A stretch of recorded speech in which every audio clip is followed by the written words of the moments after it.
નમસ્કાર વિદ્યાર્થી મિત્રો, અમારી યુટ્યુબ ચેનલ જીટીયુ ટેકમાં આપ સર્વનું સ્વાગત છે। આજે આપણે ફિઝિક્સ સબ્જેક્ટની અંદર વેવ અને મોશન ટોપિક વિશે સ્ટડી કરીશું। તો આમાં આપણે જોઈએ વેવ અને મોશનની અંદર કેવા ટોપિક આવતા હોય છે એના વિશે વાત કરીએ તો પહેલો ટોપિક છે આપણો ટ્રાન્સવર્સ એન્ડ લોન્જિટ્યુડનલ વેવ, એટલે કે લંબગત અને સંગત તરંગ। ખાસ યાદ રાખજો, લંબગત અને સંગત તરંગો વિશે આપણે જોવાનું છે। તો પહેલા જોઈએ ટ્રાન્સવર્સ એટલે કે લંબગત તરંગ કોને કહેવાય? તો લંબગત તરંગ is medium vibrate perpendicular to the direction of propagation of the wave, એટલે કે જે વેવ જે ડાયરેક્શનમાં જાય છે એને પરપેન્ડિક્યુલર વાઇબ્રેટ થાય એને લંબગત એટલે કે ટ્રાન્સવર્સ વેવ કહેવામાં આવે। ખાસ સમજો, જે વેવની મોશન હોય છે એ મોશનને પરપેન્ડિક્યુલર 90 ડિગ્રીએ આમ જે તરંગ વાઇબ્રેટ થતું હોય તો એને ટ્રાન્સવર્સ કહેવામાં આવશે। જે આપણે એક્ઝામ્પલ સ્વરૂપે જોઈએ તો લાઇટ છે એ પ્રકાશના તરંગો જનરલી ટ્રાન્સવર્સ હોય છે। બીજું આપણે આગળ જોઈએ લોન્જિટ્યુડનલ। તો લોન્જિટ્યુડનલ એટલે શું કહેવાય?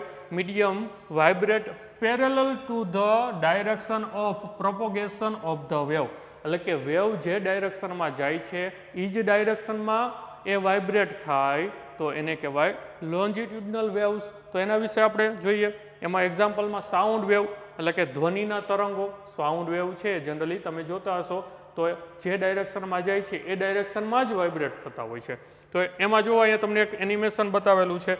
એનિમેશનમાં જુઓ, પેલું ઉપરનું છે કેવું છે? ટ્રાન્સવર્સમાં જુઓ કેવી રીતના વાઇબ્રેટ થાય છે, જે ડાયરેક્શનમાં વેવ જાય છે એને પરપેન્ડિક્યુલર વાઇબ્રેટ થાય છે। અને બીજું છે લોન્જિટ્યુડનલ, જે ડાયરેક્શનમાં વેવ જાય છે એને પેરેલલ જ વાઇબ્રેટ થાય છે સીધી ડાયરેક્શનમાં, તો એને લોન્જિટ્યુડનલ કહેવાય। બીજું એક્ઝામ્પલ જુઓ આપણે સાઉન્ડનું, મેં તમને હમણાં જ કીધું સાઉન્ડ વેવ છે આવી રીતના સાઉન્ડ લાગતો હોય છે, બધાએ આવી ઇમેજ જોયેલી છે।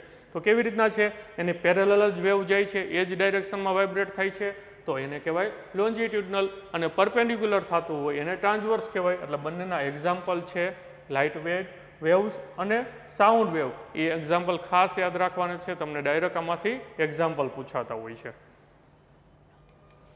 આગળ જોઈએ આમાં mechanical waves and non mechanical waves, કે મિકેનિકલ વેવ્સ કોને કહેવાય અને નોન મિકેનિકલ વેવ કોને કહેવાશે? તો first, need a medium two propagation, એટલે કે વેવ્સને પ્રસરણ થવા માટે કોઈ માધ્યમની જરૂર હોય એને મિકેનિકલ વેવ કહેવાય। અને આમાં શું થશે? ડુ નોટ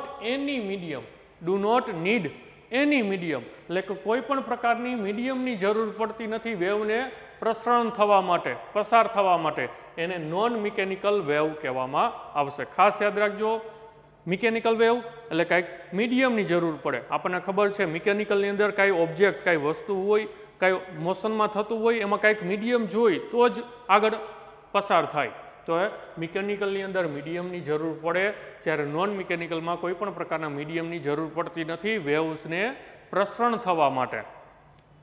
આગળ જોઈએ એમાં એક્ઝામ્પલમાં જોઈએ, જેમ કે સાઉન્ડ વેવ છે એ સાઉન્ડને પ્રસાર થવું હોય તો કંઈક વસ્તુ જોશે ને, તમને એમને બોલશો માઇકમાંથી સ્પીકરમાંથી વેવ્સ જશે, એ સ્પીકર છે એના થ્રુ વાયર થ્રુ જશે તો એ મીડિયમ છે, એ મીડિયમની જરૂર પડશે। એવી રીતના વોટર વેવ છે, સેસ્મિક વેવ છે, આ બધા માટે કંઈક ને કંઈક મીડિયમની જરૂરિયાત રહેતી હોય છે।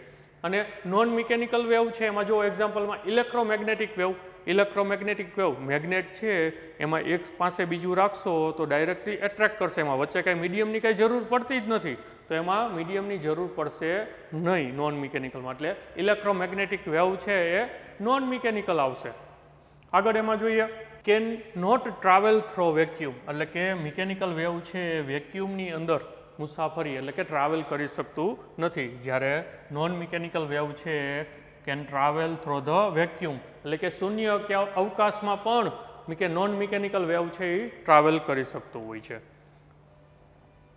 હવે મહત્વની વ્યાખ્યાઓ, ઇમ્પોર્ટન્સ ડેફિનેશન જોઈએ। મહત્વની વ્યાખ્યાઓ આપણે અલગ અલગ છે એ જોઈએ। એમાં પહેલું છે વેવલેન્થ એટલે કે તરંગ લંબાઈ, બીજું છે પિરિયોડિક ટાઈમ એટલે કે આવર્તકાળ, અને ત્રીજું છે ફ્રીક્વન્સી એટલે કે આવૃત્તિ। એમાં આપણે જોઈએ ત્રણ વિશે ડિટેલમાં કે વેવલેન્થ એટલે શું? Distance between successive crest or throat of wave, એટલે કે કોઈ પણ પાસેના બે ક્રમિક કણો વચ્ચેના અંતરને એની તરંગ લંબાઈ કહેવામાં આવે. એટલે કે વેવ હોય એ વેવના બે પાસેના ક્રમિક કણો ક્રેસ્ટ હોય તો ક્રેસ્ટ વચ્ચેનું અંતર એને કહેવાશે વેવ લેન્થ, એટલે કે તરંગ લંબાઈ. જો અહીંયા ફિગરમાં કે આ એક વેવ છે, એ વેવમાં આ ક્રેસ્ટ આપેલો છે, આ ક્રેસ્ટથી લઈને આ ક્રેસ્ટ, બીજા ક્રેસ્ટ નજીકના જ પાસેના જ બીજા ક્રેસ્ટ બંને વચ્ચેના અંતરને એની વેવ લેન્થ કહેવામાં આવે. આ વેવ લેન્થ છે એનો યુનિટ હોય છે મીટર. ખાસ યાદ રાખજો, યુનિટ છે એનો મીટર થતો હોય છે, તો આને વેવ લેન્થ કહેવાશે. આગળ જોઈએ પીરિયોડિક ટાઈમ. પીરિયોડિક ટાઈમ એટલે શું?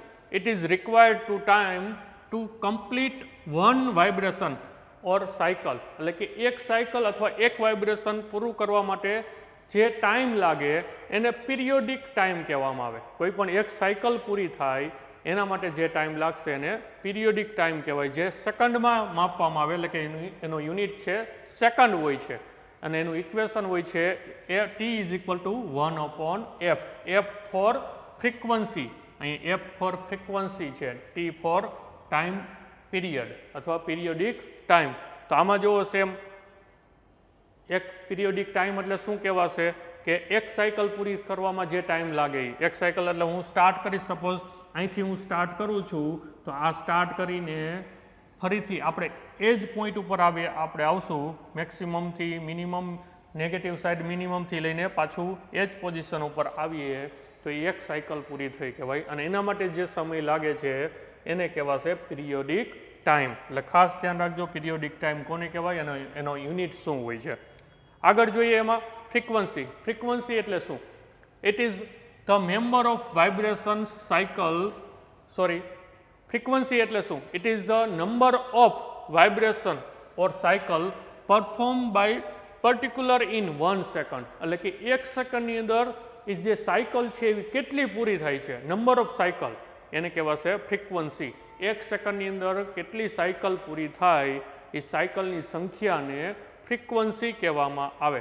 ખાસ યાદ રાખજો ફ્રીક્વન્સીનો યુનિટ છે હર્ટ્સ. રેડી? ફ્રીક્વન્સીનો યુનિટ થશે હર્ટ્સ.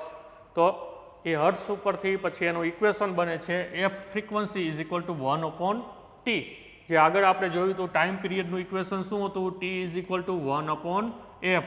બે એકબીજાની ઓપોઝિટ ડિરેક્શનમાં છે, ઇન્વર્સલી પ્રપોઝનલ છે. એટલે કે જેમ ફ્રીક્વન્સી વધશે એમ શું થશે? ટાઈમ પીરિયડ ઘટતો જશે. બે એકબીજાના ઇન્વર્સલી પ્રપોઝનલ પ્રમાણમાં છે, વ્યસ્ત પ્રમાણમાં છે.